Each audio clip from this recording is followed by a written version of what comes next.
ನಮಸ್ಕಾರ. ನ್ಯೂಸ್ 18 ಡಿಜಿಟಲ್ಗೆ ಸ್ವಾಗತ. ನಾನು Prithviraj Harnadi. FIFA World Cup 2026 June 11ರಿಂದ ಆರಂಭ ಆಗಿದೆ. ಈ ಬಾರಿಯ ವರ್ಲ್ಡ್ ಕಪ್ ನಲ್ಲಿ 48 ದೇಶಗಳು ಭಾಗಿಯಾಗಿದ್ದಾವೆ. ಇದು ಅತಿದೊಡ್ಡ ಆವೃತ್ತಿ. ಆಕ್ಚುಲಿ ಅಮೆರಿಕ, ಕೆನಡಾ ಮತ್ತು ಮೆಕ್ಸಿಕೋದಲ್ಲಿ ನಡೀತಾ ಇರುವಂತಹ ವರ್ಲ್ಡ್ ಕಪ್ ಇದು. 3 ದೇಶಗಳು ಕೂಡ ಮೊಟ್ಟ ಮೊದಲ ಬಾರಿಗೆ ಆಯೋಜನೆ ಮಾಡಿರುವಂತದ್ದು. 3 ದೇಶಗಳು ಸೇರ್ಕೊಂಡು ಆಯೋಜನೆ ಮಾಡಿರುವಂತದ್ದು ಮೊಟ್ಟ ಮೊದಲ ಬಾರಿಗೆ ಅಂತ ನಾನು ಹೇಳ್ತಾ ಇರೋದು. ಇಲ್ಲಿ ಪ್ರಮುಖವಾಗಿ ನಾವು ನೋಡ್ತಾ ಹೋಗೋದಾದ್ರೆ ಒಂದೊಂದು ಪಂದ್ಯಗಳು ಕೂಡ ರೋಚಕತೆಯನ್ನ ಸೃಷ್ಟಿ ಮಾಡ್ತಾ ಇದ್ದಾರೆ. ಯಾರು ನಾಕ್ಔಟ್ ಹೋಗ್ಬೋದು ಅನ್ನುವಂಥದ್ರ ಬಗ್ಗೆ ಸಾಕಷ್ಟು ಕುತೂಹಲ ದಿನೇ ದಿನೇ ಜಾಸ್ತಿ ಆಗ್ತಾನೆ ಹೋಗ್ತಾ ಇದೆ. ಇದೇ ಸಂದರ್ಭದಲ್ಲಿ ಭಾರತೀಯರಾಗಿರುವಂತ ನಮಗೆ ಒಂದು ಬೇಜಾರು ಏನಪ್ಪಾ ಅಂದ್ರೆ 140 ಕೋಟಿ ಜನ ಇದ್ದೀವಿ, ಆದ್ರೆ ಅರ್ಹತೆ ಪಡಿಲಿಕ್ಕೆ ಇನ್ನೂ ಕೂಡ ತಿನ್ಕಾಡ್ತಾ ಇದೀವಿ ಅಂತ. 1930ರಿಂದ ಫಿಫಾ ವರ್ಲ್ಡ್ ಕಪ್ ಆರಂಭ ಆಗಿರುವಂತದ್ದು ಫುಟ್ಬಾಲ್ದು. 2026ರಲ್ಲಿ ಇದ್ದೀವಿ. 96 ವರ್ಷ ಆದ್ರೂ ಕೂಡ ಇದುವರೆಗೂ ಭಾರತ ಅರ್ಹತೆ ಪಡೆದಿಲ್ಲ ಅನ್ನುವಂಥದ್ದೇ ಒಂದು ದುರಂತ. ಅದಕ್ಕೆ ಕಾರಣಗಳು ನೂರಾರು ಇದಾವೆ, ನೂರಾರು ಕಾರಣಗಳು. ಒಂದೋ ಎರಡೋ ಕಾರಣಗಳಲ್ಲ, ನೂರಾರು ಕಾರಣಗಳಿರುವಂಥದ್ದು. ಅದೇನೇ ಇರಲಿ, ಯಾಕೆಂದ್ರೆ ಈಗ ಆಲ್ರೆಡಿ ಹಿಂದಿನ ವಿಡಿಯೋದಲ್ಲಿ ನಾನು ಆ ವಿಚಾರಕ್ಕೆ ಸಂಬಂಧಪಟ್ಟಂತೆ ಮಾತನಾಡಿದ್ದೆ. ಇಲ್ಲಿ ಪ್ರಮುಖವಾಗಿ ಏನಪ್ಪಾ ಅಂದ್ರೆ ಫುಟ್ಬಾಲ್ ಇಡೀ ವಿಶ್ವದಲ್ಲೇ ಅತಿ ಹೆಚ್ಚು ಫ್ಯಾನ್ಸ್ ಗಳನ್ನ ಹೊಂದಿರುವಂತ ಯಾವ್ದಾದ್ರು ಕ್ರೀಡೆ ಇದ್ರೆ ಅದು ಫುಟ್ಬಾಲ್ ಅಂತ ಹೇಳಿದ್ರೆ ತಪ್ಪಾಗಿಲ್ಲ.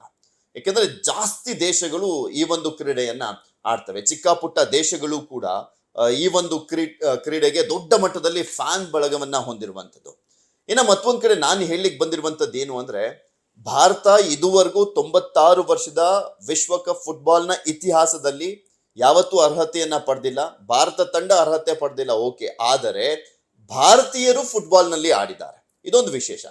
ಭಾರತ ತಂಡ ಆಡಿಲ್ಲ ಹೌದು, ಆದ್ರೆ ಭಾರತೀಯ ಮೂಲದ ಆಟಗಾರರು ಬೇರೆ ಬೇರೆ ದೇಶಗಳನ್ನ ಪ್ರತಿನಿಧಿಸ್ತಾ ಆಡಿದ್ದಾರೆ.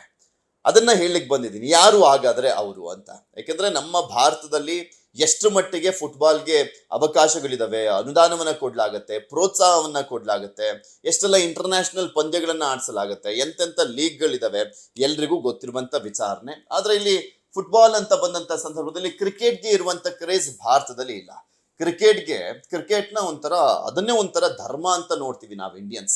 ಕ್ರಿಕೆಟ್ಗೆ ಇರುವಂತ ಫ್ಯಾನ್ ಕ್ರೇಜ್ ಇನ್ಯಾವ ಕ್ರೀಡೆಗೂ ಕೂಡ ನಮ್ಮ ಭಾರತದಲ್ಲಿ ಇಲ್ಲ. ಅದೇ ಸ್ವಲ್ಪ ಬದಲಾಗಬೇಕಾಗಿರುವಂಥದ್ದು ನಮ್ಮ ಮನಸ್ಥಿತಿ. ಇತ್ತೀಚೆಗೆ ಸ್ವಲ್ಪ ಚೇಂಜ್ ಆಗ್ತಾ ಹೋಗ್ತಾ ಇದೆ. ಒಂದೊಂದು ಕ್ರೀಡೆಗಳಿಗೂ ಕೂಡ ಹೆಚ್ಚೆಚ್ಚು ಪ್ರೋತ್ಸಾಹವನ್ನ ಕೊಡುವಂಥದ್ದು, ಫ್ಯಾನ್ಸ್ಗಳು ನೋಡುವಂಥದ್ದು, ಅದಕ್ಕೂ ಕೂಡ ಹುರಿದುಂಬಿಸುವಂತ ಕೆಲಸವನ್ನ ಮಾಡ್ತಾ ಇದ್ದಾರೆ. ಅದು ಫುಟ್ಬಾಲ್ಗೂ ಕೂಡ ಆಗ್ಬೇಕಾಗಿದೆ. ನೋಡೋಣ ಮುಂದೆ ಆ ರೀತಿಯಾಗಿ ಫುಟ್ಬಾಲ್ಗೆ ಅರ್ಹತೆ ಪಡೆಯುವಂತ ನಿಟ್ಟಿನಲ್ಲಿ ಯಾವ ರೀತಿಯಾಗಿ ನಮ್ಮ ಭಾರತ ಅದಕ್ಕೆ ಪ್ರೋತ್ಸಾಹವನ್ನ ಕೊಡುತ್ತೆ ಅಂತ. ಯಾಕೆಂದ್ರೆ ಇಲ್ಲಿ ಸ್ಪೆಷಲಿ ಏಷ್ಯಾ ಖಂಡ ಅಂತ ಬಂದಂತ ಸಂದರ್ಭದಲ್ಲಿ ಏಷ್ಯಾ ಖಂಡದಲ್ಲೇ ದೊಡ್ಡ ಪೈಪೋಟಿ ಇದೆ. ಫಿಫಾ ವರ್ಲ್ಡ್ ಕಪ್ ಇರಲಿ, ಇಡೀ ವರ್ಲ್ಡ್ ಅಲ್ಲಿ ಫಿಫಾ ವರ್ಲ್ಡ್ ಕಪ್ ಆಗುತ್ತಲ್ಲ ಅದಿರ್ಲಿ, ಏಷ್ಯಾ ಖಂಡದಲ್ಲೇ ದೊಡ್ಡ ಮಟ್ಟದಲ್ಲಿ ಪೈಪೋಟಿ ಇರುವಂತದ್ದು. Japan, south Korea, Iran, Iraq, Jordan, Uzbekistan ಇಂತಹ ದೇಶಗಳೇ ಭಾಗಿಯಾಗ್ತಾ ಇದಾವೆ.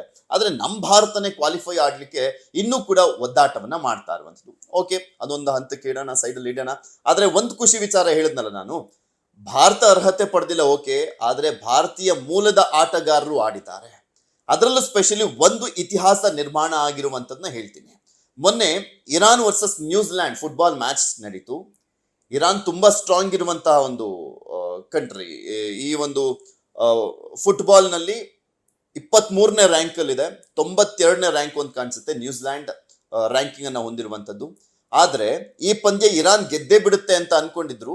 ಯಾಕೆಂದ್ರೆ ಅವರಲ್ಲಿರುವಂತ ಆಟಗಾರರು, ಅವ್ರಿಗಿರುವಂತ ತರಬೇತಿ ಅದೆಲ್ಲವನ್ನು ನೋಡ್ಕೊಂಡ್ರೆ ಇರಾನ್ ಗೆದ್ಬಿಡುತ್ತೆ ಅಂತ ಅನ್ಕೊಂಡಿದ್ರು. ಆದ್ರೆ ಇರಾನ್ ನಲ್ಲಿ ಯುದ್ಧ ಆಗ್ತಾ ಇರುವಂತ ಹಿನ್ನೆಲೆಯಲ್ಲಿ ಅವ್ರು ಬಂದು ಆಟಗಾರರು ಆ ಮನಸ್ಥಿತಿಯಲ್ಲಿ ಆಡಿದ್ದೇ ದೊಡ್ಡ ಗ್ರೇಟ್ ಅಂತ ಹೇಳಲಾಗ್ತದೆ. ಆದ್ರೂ ಕೂಡ ನ್ಯೂಜಿಲೆಂಡ್ ದೊಡ್ಡ ಮಟ್ಟದಲ್ಲಿ ಪೈಪೋಟಿಯನ್ನ ಕೊಟ್ಟಿರುವಂತದ್ದು.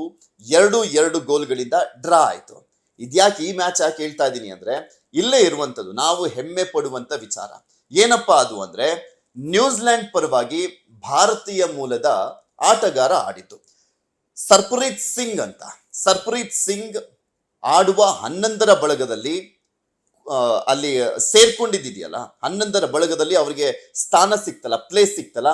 ಇದೇ ಒಂದು ಇತಿಹಾಸ ಭಾರತೀಯರ ಪಾಲಿಗೆ. ಯಾಕೆಂದ್ರೆ ಇದುವರೆಗೂ ಒಂದಿಬ್ರು ಆಡಿದ್ದಾರೆ ಭಾರತೀಯ ಆಟಗಾರರು. ಅವರಿಬ್ರು ಕೂಡ ಸಬ್ಸ್ಟಿಟ್ಯೂಟ್ ಆಗಿ ಆಡಿದ್ರು. ಆ ಇಬ್ಬರು ಆಟಗಾರರು ಯಾರು ಅಂತನೂ ಕೂಡ ಹೇಳ್ತೀನಿ. ಆದ್ರೆ ಅವರಿಬ್ರು ಆಟಗಾರರು ಸಬ್ಸ್ಟಿಟ್ಯೂಟ್ ಅಲ್ಲಿ ಆಡಿದ್ದು. ಬಟ್ ಈ ಆಟಗಾರ ಸರ್ಪ್ರೀತ್ ಸಿಂಗ್ ಹೇಳ್ತಾ ಇದೀನಲ್ಲ, ಇವರು ಆಡುವ 11ರ ಬಳಗದಲ್ಲಿ ಸ್ಥಾನವನ್ನ ಪಡೆದಿದ್ರು. ಆಲ್ಮೋಸ್ಟ್ 90 ನಿಮಿಷಗಳವರೆಗೂ ಕೂಡ ಆಡಿದ್ರು. ಕೊನೆ ಮೂಮೆಂಟ್ ಅಲ್ಲಿ ಅಷ್ಟೇ ಬದಲಾವಣೆ ಆಗಿದ್ದು. ಸೊ 11ರ ಬಳಗದಲ್ಲಿ ಸ್ಥಾನವನ್ನ ಪಡೆದ ಮೊಟ್ಟ ಮೊದಲ ಭಾರತೀಯ ಅನ್ನುವಂತ ಒಂದು ಇತಿಹಾಸವನ್ನ ನಿರ್ಮಾಣ ಮಾಡಿರುವಂತದ್ದು ಸರ್ಪ್ರೀತ್ ಸಿಂಗ್ ಅವರು. ಇವರು ಪಂಜಾಬ್ ಮೂಲದವರು. ಇನ್ನು ಈ ಹಿಂದೆ ಯಾರಾಡಿದ್ರು, ಇವ್ರಿಗೂ ಮುಂಚೆ ಯಾರಾಡಿದ್ರು, ಇವರು 11ರ ಬಳಗದಲ್ಲಿ ಸ್ಥಾನ ಪಡೆದಂತ ಮೊಟ್ಟ ಮೊದಲ ಭಾರತೀಯ. ಹಾಗಾದ್ರೆ ಈ ಫುಟ್ಬಾಲ್ ವರ್ಲ್ಡ್ ಕಪ್ ನಲ್ಲಿ ಆಡಿದಂತ ಮೊಟ್ಟ ಮೊದಲ ಭಾರತೀಯ ಬೇರೆ ಇದ್ದಾರೆ. ಅವ್ರು ಯಾರಪ್ಪ ಅಂತ ನೋಡಿದಾದ್ರೆ 2006ರಲ್ಲಿ ಫ್ರಾನ್ಸ್ ಫೈನಲ್ಗೆ ಹೋಗಿರುತ್ತೆ. ಆ ಸಂದರ್ಭದಲ್ಲಿ ಸಬ್ಸ್ಟಿಟ್ಯೂಟ್ ಪ್ಲೇಯರ್ ಆಗಿ ಭಾರತೀಯ ಮೂಲದ ಆಟಗಾರರು ಆಡಿದ್ರು. ಅದು ಅವತ್ತಿಗೆ 2006ರಲ್ಲಿ ಅಷ್ಟು ವರ್ಷಗಳ ಫುಟ್ಬಾಲ್ ಇತಿಹಾಸದಲ್ಲಿ, ಫುಟ್ಬಾಲ್ ವರ್ಲ್ಡ್ ಕಪ್ನ ಇತಿಹಾಸದಲ್ಲಿ ಭಾರತೀಯ ಮೂಲದ ವ್ಯಕ್ತಿಯೊಬ್ರು ಆಡೇ ಇರಲಿಲ್ಲ. 2006ರಲ್ಲೇ ಫಸ್ಟ್ ಟೈಮ್ ಆಡಿದ್ದು. ಆ ವ್ಯಕ್ತಿ ಯಾರಪ್ಪ ಅಂದ್ರೆ ವಿಕಾಸ್ ದೋರಸಾ ಅಂತ. 2006ರಲ್ಲಿ ಇವರು ಆಂಧ್ರ ಪ್ರದೇಶ ಮೂಲದವರು. ಫ್ರಾನ್ಸ್ ತಂಡದ ಪರವಾಗಿ ಫ್ರಾನ್ಸ್ ತಂಡ ಫೈನಲ್ಗೆ ಏರಿತ್ತು. ರನ್ನರ್ ಅಪ್ ಆದ್ರು, ಸೆಕೆಂಡರಿ ಸಬ್ಸ್ಟಿಟ್ಯೂಟ್ ಆಟಗಾರ ಆಗಿ ಕೆಲವು ನಿಮಿಷಗಳ ಕಾಲ ವಿಕಾಸ್ ಅವರು ಆಡಿದ್ರು. ಅದೇ ಅವತ್ತಿಗೆ ಭಾರತೀಯ ಪಾಲಿಗೆ ಫುಟ್ಬಾಲ್ ವಿಚಾರಕ್ಕೆ ಸಂಬಂಧಪಟ್ಟಂತೆ ಒಂದು ಐತಿಹಾಸಿಕ ಸಾಧನೆ ಆಯಿತು. ಇನ್ನು ಇತ್ತೀಚೆಗೆ ಈ ಒಂದು ವರ್ಲ್ಡ್ ಕಪ್ ಅಲ್ಲೇ ನಾವು ನೋಡೋದಾದ್ರೆ ಆಸ್ಟ್ರೇಲಿಯಾದ ಪರವಾಗಿ ನಿಶಾನ್ ವೆಳ್ಳುಪಿಲ್ಲೈ ಅನ್ನುವರು ಆಡಿದ್ರು. ಇವರು ತಮಿಳುನಾಡು ಮೂಲದವರು. ಇವರು ಕಣಕ್ಕಿಳಿದಿದ್ರು. ಆದರೆ ಆಡುವ 11ರ ಬಳಗದಲ್ಲಿ ಸ್ಥಾನ ಸಿಕ್ಕಿರಲಿಲ್ಲ. ಸಬ್ಸ್ಟಿಟ್ಯೂಟ್ ಆಗಿ ಕಣಕ್ಕೆ ಇಳಿದಿದ್ದಂಥದ್ದು. ಬರೀ 3 ಜನ ಇದುವರೆಗೂ ಆಡಿರುವಂಥವ್ರು.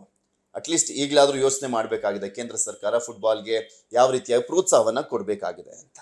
ನಿರ್ಭೀತ, ನಿಷ್ಪಕ್ಷಪಾತ, ವಿಶ್ವಾಸಾರ್ಹ ಸುದ್ದಿಗಳಿಗೆ ಮತ್ತೊಂದು ಹೆಸರಾಗಿರುವಂತ News18 ಕನ್ನಡ ಈಗ ಆಪ್ನಲ್ಲೂ ಲಭ್ಯವಿದೆ.